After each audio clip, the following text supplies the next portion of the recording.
Hüperinflatsioon, ajaloo kõige kriitilisemad hetked. Hüperinflatsioon on sõna, mis tekitab majandusinimestes õudust. Aga mis see täpselt on? Hüperinflatsioon tekib siis, kui riikliku raha väärtus langeb äärmiselt kiiresti.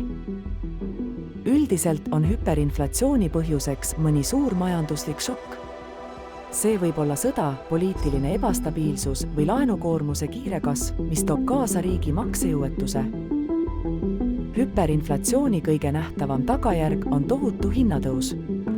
See tähendab, et inimesed peavad palju rohkem maksma toidu, riide, kütuse ja teiste kaupade eest, samas kui nende sissetulekud jäävad samaks või isegi vähenevad. Hüperinflatsiooni mõju ühiskonnale on laastav. Inimesed kaotavad usalduse oma valuuta vastu. Nad hakkavad raha kohe kulutama, sest kardavad, et see kaotab veelgi väärtust.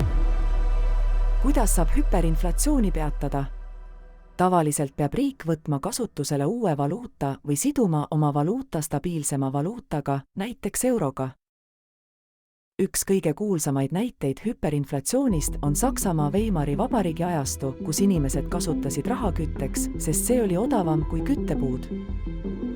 Zimbabwe on teine näide, kus sajandi alguses toimus hüperinflatsioon.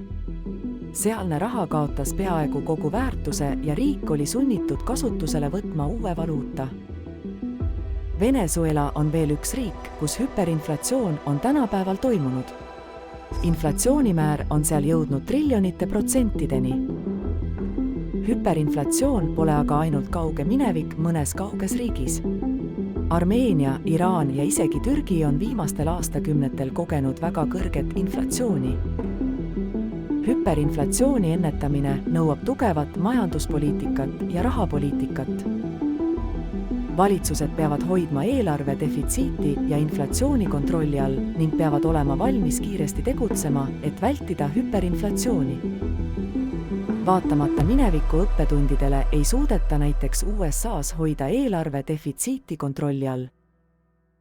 Hüperinflatsiooni õppetunnid ajaloost näitavad, et see võib juhtuda igal pool ja igal ajal. Seepärast peame olema alati valmis, et kaitsta oma raha väärtust ja riigi majandust.